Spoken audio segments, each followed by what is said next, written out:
Hey there, today I get to talk about one of the first releases we will see next year with She-Hulk. And I will also be comparing her to her cousin Bruce, since there are quite a few similarities between them. My name is Nate, and welcome to the Gamers Guild.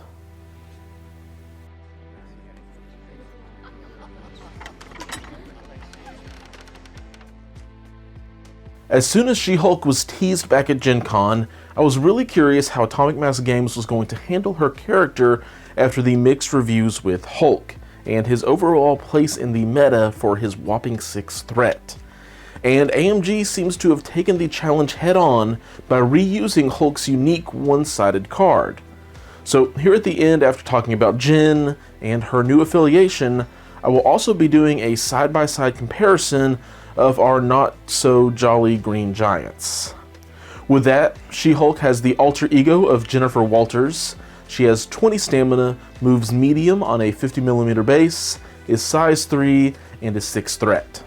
She's rocking 3 physical defense, 4 energy, and 3 mystic for a decent defensive stat line. Her first attack is a physical one, Sensational Uppercut. It has a range of 2, strength of 7, and costs 0 power. What is amazing about this 7-dice strike is that it is a power builder, meaning that she will gain power equal to the damage dealt by this attack.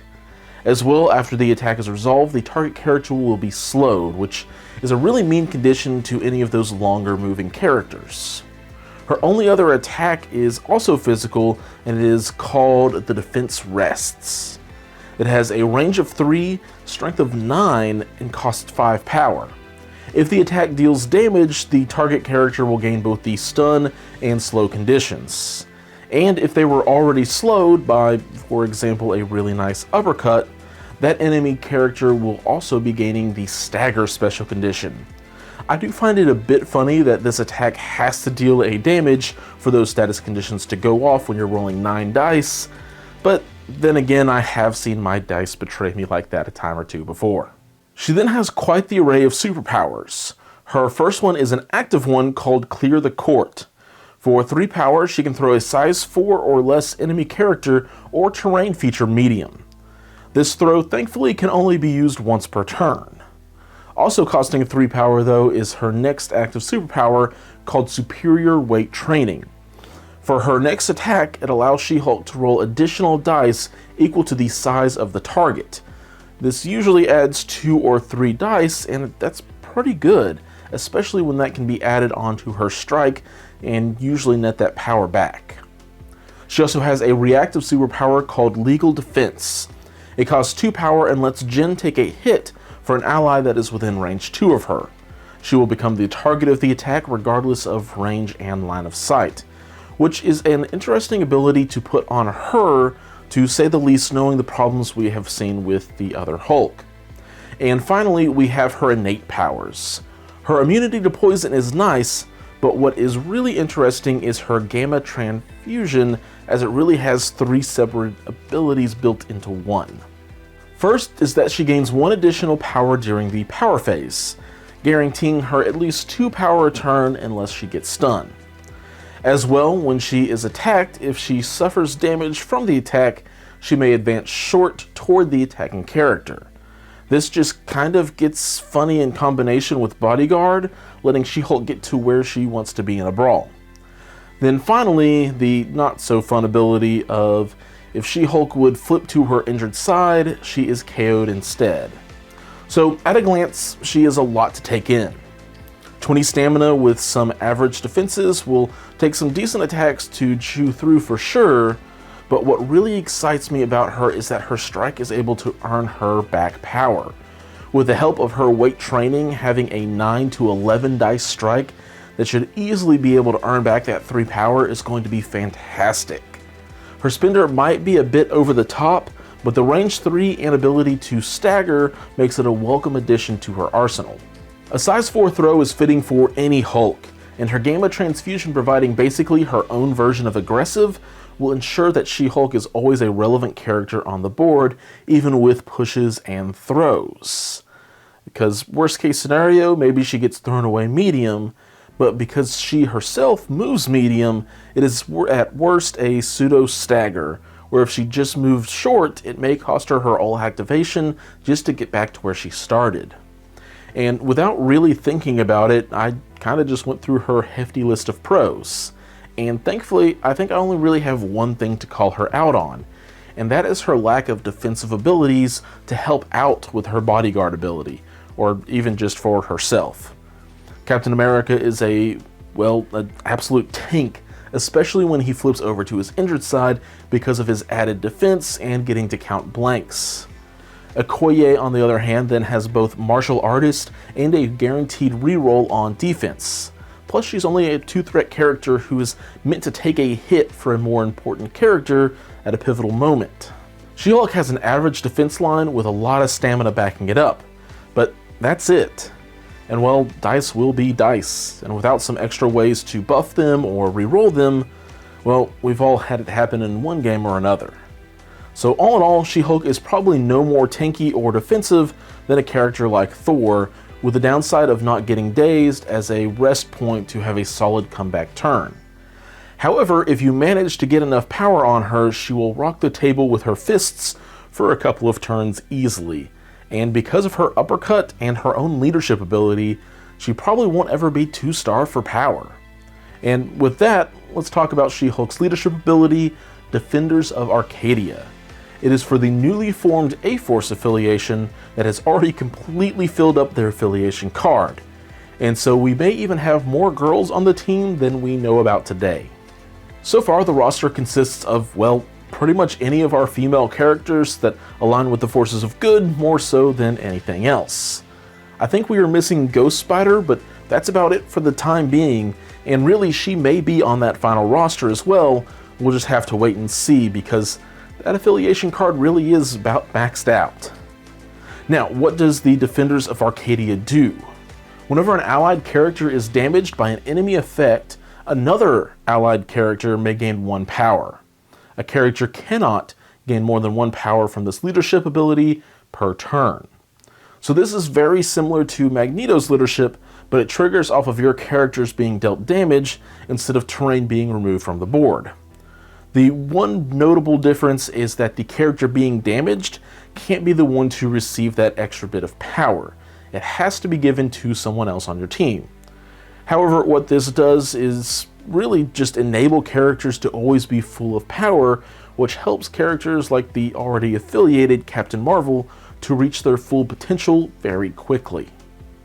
So, among the ranks of this already huge affiliation, I think the ones that you will want to make sure are at least in your roster of 10, if not constantly seeing the board, are Okoye, as she can cheaply secure the affiliation and provides an annoying puzzle piece for your opponent, as she can bodyguard She-Hulk when she needs it the most. Valkyrie is a top-tier damage dealer, and being able to feed power into her will only accelerate what she is capable of. As well, Wasp, Angela, and Captain Marvel should be brought along so that you have a flexible flyer that can be brought into any threat number. Why? Well, She-Hulk has her own personal drop-off in the form of special delivery. It requires the A-Force affiliation and is a reactive team tactic card. It can be played when an A-Force character with flight begins a move action within range 2 of an allied She-Hulk during its activation. Each character then spends 1 power to play the card.